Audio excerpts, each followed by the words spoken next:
ভগবান, আজ জন্মাষ্টমী, কিন্তু আমি তোমার পূজা দিতে পারছি না। তুমি আমাকে ক্ষমা করে দিও।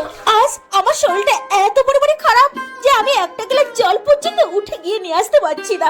তুমি আমাকে ক্ষমা করে দিও। কিন্তু আমার ছেলে গোপাল কোথায় গেল? গোপাল, গোপাল। হ্যাঁ মা, তুমি আমাকে ডাকছো, কি বলবে বলো।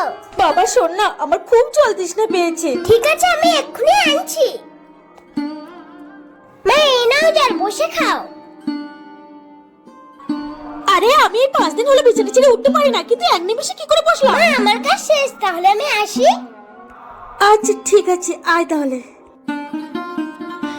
কি বাবা, আমাকে জল দিয়ে তুই খেলতে বসে গেছিস? মা, আমি তো তোমাকে জল দেইনি। আরে তাহলে আমাকে কে জল দিল? হে প্রভু। হ্যাঁ, তোমার চিন্তা ঠিক, তাকিয়ে দেখো। হ্যাঁ, ভক্তের পিপাসা মেটাতে মর্তে ভগবান।